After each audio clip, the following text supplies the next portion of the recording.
All right, okay, we're live. All right, so today we are here with Matthew Maughn. Matthew is a league operations at the Canadian Premier League. Matthew, thank you for joining us. How's it going? It's going all right, Kareem. No problem. No problem at all. I'm glad to be here. Thanks for reaching out, and I'm happy to do this. Happy to do it anytime. Yeah, so we spoke a little bit about like the CPL, and you said that you're excited that we have our own league back in Canada now, as I am too. It's exciting. But let's just go back in time. What's your history with soccer? Okay, yeah. My history in soccer is so Kareem. I started playing at the age of 7. I was actually signed up, not through my mom was even the one who really instigated me to sign up. It was a family friend who had a son, same age as me, and signed her son up for soccer. And went to my mom and said, "Hey, would you want to sign up Matthew for soccer? Like, I'm putting my son in it." She's like, "Why not? Sure." And Kareem, from that moment, like not to say I was a natural, but like my very first game, I played at the house league level, like the grassroots level. I got scouted for All Star at the time, which was like a more competitive level of soccer back in like the mid '90s, late '90s, and from then on, I just progressed my soccer career further and further to more competitive levels, and it got me all the way to the States. You know what I mean, and looking back on my journey, the beautiful game of football has taken me to some unique places, met some great people, and ultimately now I'm still making a living in the game, which I couldn't be more blessed or more grateful to be doing. Like this game has been a part of me since I was 7. So to still be around it now and be able to get paid to be in and around the game still is a blessing. So yeah, that's a little bit about me in that sense. Yeah, that's amazing. You talked about the States. Did you go to school in the States or? Yeah. So after I left high school, I went to junior college in Texas called Tyler Junior College, and I spent about 1 year there.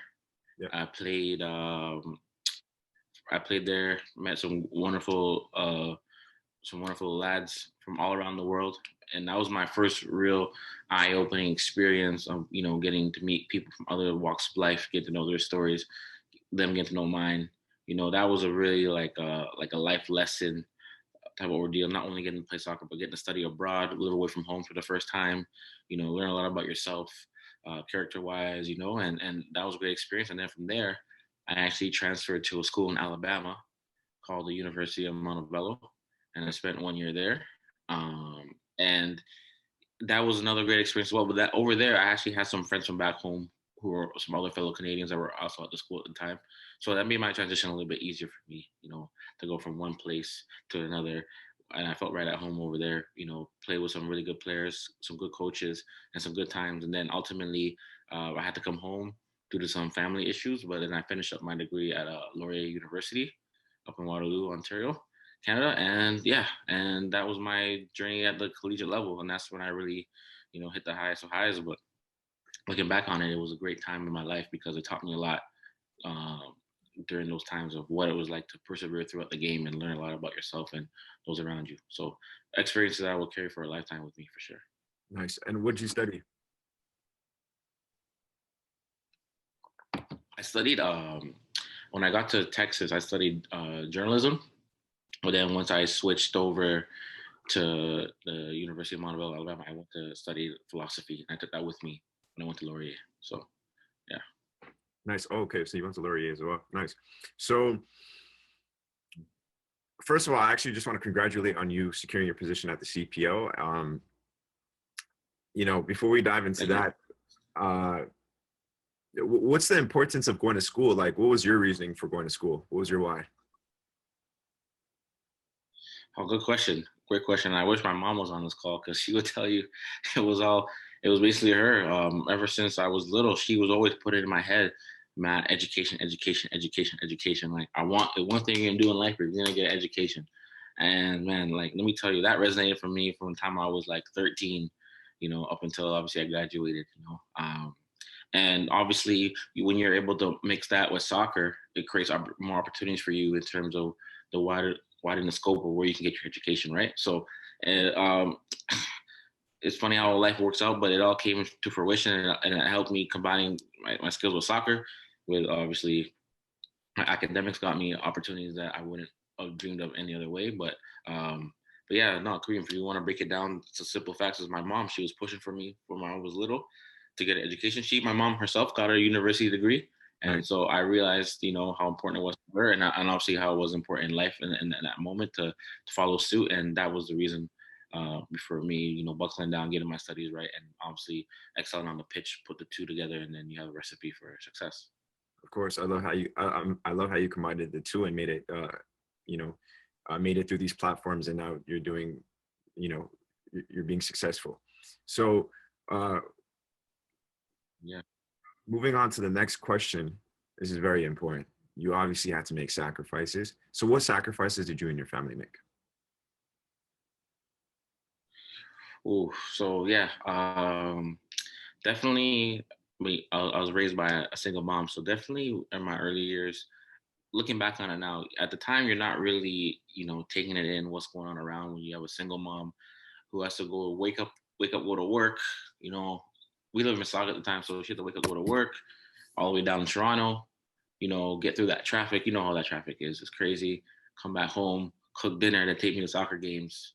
You know, and like it took me to soccer games at Oakville, at Kitchener, at all these places, and getting me there safely, getting me home safely, encouraging me on the way, and then coming home, going to sleep, and then going to work the next day. And it's not until Kareem, until you get older, when you're working out yourself, and you got to wake up at, you know, 6, 7 a.m., go to work till 5 or whatever, come home, eat, cook, you're tired yourself, and it's like, imagine doing that, but you still got to take someone to those soccer game later, and they're looking to you like you are their, you know, you are their support system to get into those games, and it's not easy. So I would say for my mom, like that was definitely a big sacrifice for her on that point. For my sacrifice for myself, I would say it wasn't much of a sacrifice, but when you move away from home for the first time, away from your friends and your comfort zone, your family, it's a big adjustment, right? You can get a little homesick in the beginning, but once you dial in on why you're there, the reasons why, you look to the whys, right? That's very important. You kind of refocus yourself and like, you know what? Like, yeah, I'm here for a reason. I'm here for a bigger cause to pursue my dreams, to get an education, and to you know live a life that not many others are able to live or pursue. So I got to take full advantage of that and sacrifice. Being like sacrifice the homesickness to pursue bigger dreams. And that's one thing too.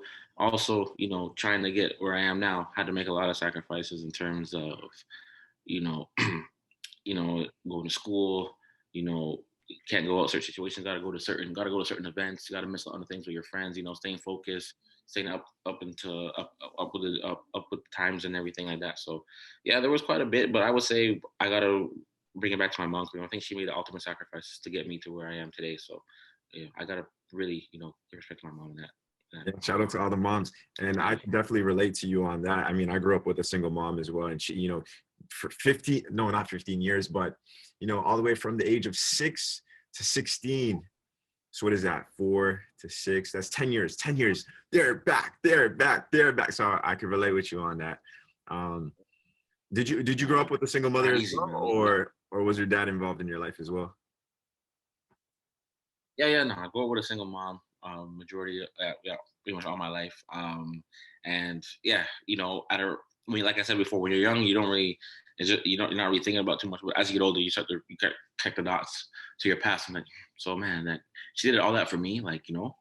made all the sacrifices for herself. Because think about it, you know, I'm a 10, 11, 12, 13 year old, 14-year-old kid, and she not only has to take me to practice, to soccer games during the week, but on the weekends, I gotta go to tournaments up in Niagara Falls, St. Catharines, Hamilton, Scarborough. So like it's really like she really has no life. Like I am like my soccer my soccer is her life too, Exactly. And yeah, I mean I don't have kids of myself right now, but I imagine when that time comes, I'm gonna be able to like call her up and like, yeah, thank you so much for for those times, because now I know what it was like for you. So Of course. yeah. That's a whole nother conversation as well. Um, you Because it is. Of course, of course. So, you You worked at North Mississauga Soccer Club. I'm looking here at your LinkedIn right now. In 2018, I was there 2020 playing League One with the first team. But business operations coordination, what were you doing over there? It's funny. Shout out to Chris Keem. I was actually at the time I just finished up school, so I was working a part-time job downtown, but I was also looking for more experience in the game, in and around the game.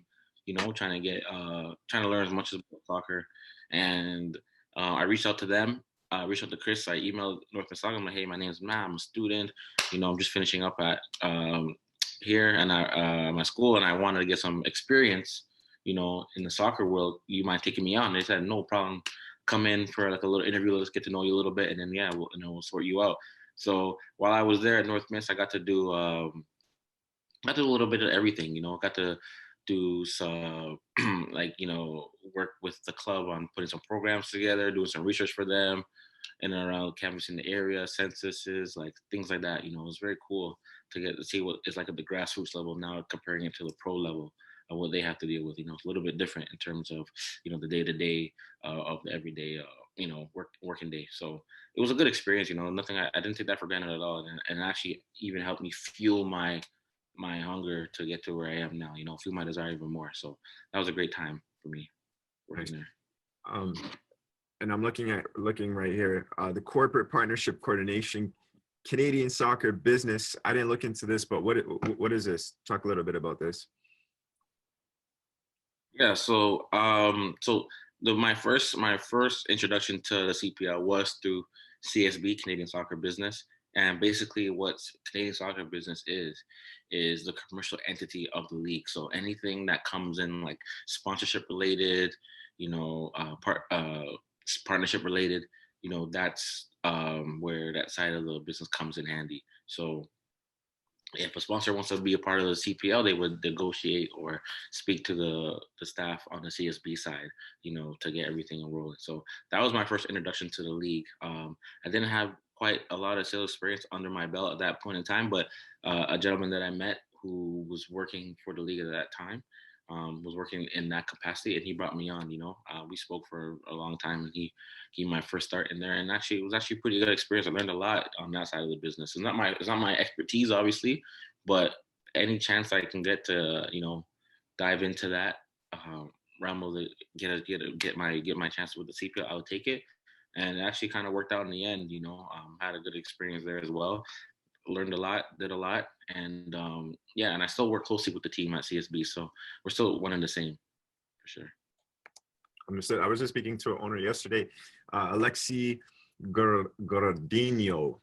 He is the owner of, let me see here, this New Jersey team. They're playing in Tier 3 right now. And he played football in the NFL. But not only that, now he owns the New Jersey Teamster Football Club. So he wasn't even involved in soccer in his youth.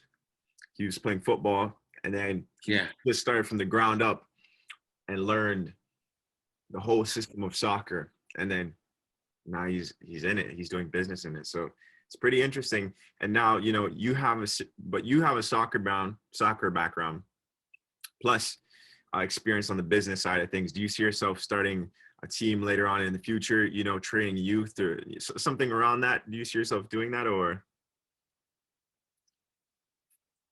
Do I see myself start?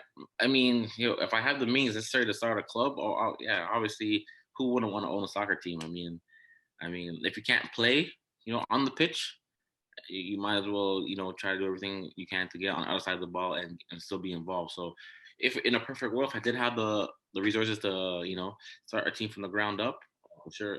In terms of grassroots coaching, I'll volunteer my time for, clinics and everything, like listen in the communities, does that help if I can, if I ever have an opportunity to reach out, someone reach out to me and wants me to help run like a little, like a little day camp or a little clinic for underprivileged youth or whatever, yeah, for sure, I would definitely, be a resource for that. But But I think for me, my ultimate dream is, is to work in football on either the league level or club level at the pro level. That's my ultimate goal. So yeah, no, let's keep it short. That's what I would say. Yeah, yeah. And going back to CSB, you're still present there, right? So yeah, so I'm on the league side, but I still deal with some CSB endeavors. So the CSB and the CPL are two different entities under the same umbrella, right? So one is commercial side, the CSB, and then one is obviously the playing side. So like clubs, teams, players, staff, all that stuff. So yeah, I still work with them closely. And I actually, through my CSB work, I actually established great working relationship with one of our partners that I take on the side. So I speak to them every so often. We connect, and we strategize for the league and for the clubs and for the players and whatnot. So yeah, it's still one and the same. I still have some connections to CSB, obviously, for sure, because we're under the same umbrella. But my main focus of work now is the CPL, so the day to day of the league operations. Yeah. Yeah. So now diving into the CPO, this is where all the juice is. First of all, how do you feel about how do you feel about it? How do you feel about the CPO? Oh man, I think Korea. I think first of all, I think the CPL is a beautiful thing. I think for you and I think obviously this is something we wish we had earlier, like something that when we were growing up is already established. So like, Yeah. 10, 15 years ago, our outlook on the game would have been a lot different, in terms of options for us, as growing up in Canada, I don't know if we're around the same age, but you would know that there's not many options to play pro. Um, I mean, at one point, yeah, the Toronto Lynx, but obviously, they collapsed at the pro level like that. And then you have TFC, Montreal, and Vancouver, which, is highly competitive to get in and around those programs. And I know for myself growing up, TFC was the first club around, and they didn't even have academy like they do now, like under 9, 10, 11, 12. They Yeah. literally just had under 18. And if you weren't good enough for there, then you weren't gonna make it at that level in Toronto, so or in Canada, let alone. So the infrastructure now that the Canadian Premier League gives, players that are up and coming, you can play, you can stay home, develop your skills, and play your own country and get valuable minutes. I mean, the rules in and around the league that have are to propel Canadian soccer development, right? So you got to have 6 Canadian players on the pitch out of the 11, and you got to have a certain amount of U21 players on the pitch, and on the team on the roster, and they got to play a certain amount of minutes in the season. So we're doing everything we can to really progress Canadian football as much as we can, because the one thing about the MLS, they don't have rules like that set for our players. So some teams can have no Canadian players at all, whereas for the Canadian Premier League, we make it a mandate that you have to have 6 on the field starting, out of the 11. So it's very important for us that we um, really propel Canadian soccer, because hey, we have the World Cup coming up. Not only 2022 but in 2026 at home here. We want to be competitive. We want to put on a good show for our fans and our country and our nation, and let them know that it's not only about about hockey or basketball, but soccer is up and coming. We can be a powerhouse in that up and coming as well. We have great talent, as you may know. Guys like Alfonso Davies. You Yep. know, Jonathan David, Junior Hoylett, guys of that nature that are stars in their own right, and we want to keep that pipeline of players coming through. So that's why I'm really a firm believer in the league, and I love what I do, because every day I'm making history, creating history, and creating a better future for people. The kids are gonna come after us, that grow up in this country loving the game of football. So yeah, I'm very excited to be a part of this. I can talk your head off for this for days, man. Yeah, yeah, yeah. Well, I I mean, love for this I league agree with and you. I agree with you 100%. And I think there's so much undiscovered talent as well that needs to be discovered in Canada. But I'm happy for the CPO as well. With saying that, you've been there for 2 years now. So this started back in yeah, 2019. You were there from the start. You've seen it from the ground up. yeah, yeah, So yeah, yeah, yeah. I've seen it from the ground up. yeah, Kareem, like I remember my very first day, just looking around the office and seeing everybody's face, and And then seeing us grow throughout that my first couple months there, to my first couple of years there, seeing us grow. I mean, when I first got there, I think there might have only been like 20 employees, and then in and around like 2.5 years in, we were at like 50. Because we just kept on growing. Also through my time there, I got to be a part of witnessing, experience an expansion team come in for the first time, which was Ottawa. Atletico Ottawa. So that was pretty cool too, seeing that come from the ground up. So yeah, the league is ever growing, just like football's ever growing in this country, and it's great to be a part of the journey. Nice. So, what advice would you share with the next generation of soccer players growing up right now? What advice would you share with them for them to, guiding them to the CPL? What would you share with them? Oh, great question for you. Great question. What I would say to them is that, you know, now that for the next generation of soccer players who are growing up, there is a platform for you to showcase your skills. You don't have to worry about traveling overseas, being far from home, getting homesick. You can play in your own backyard now. You can play in front of your friends and family. You can play in your own in this beautiful country we call Canada, and we have a league that is set up for success for the long run. Not only are we putting the infrastructure in place now, but with the World Cup coming to Canada, we hoping to plant more roots within our country and beyond the World Cup. As you can see, what the World Cup meant for the U.S. after they started the MLS. And look what the MLS is now. You know what I mean? As you probably watch a lot of MLS, and you can tell, you can see the stadiums, the infrastructure, how many teams they have across the country. You see the infrastructure of the USL, all the different leagues under it.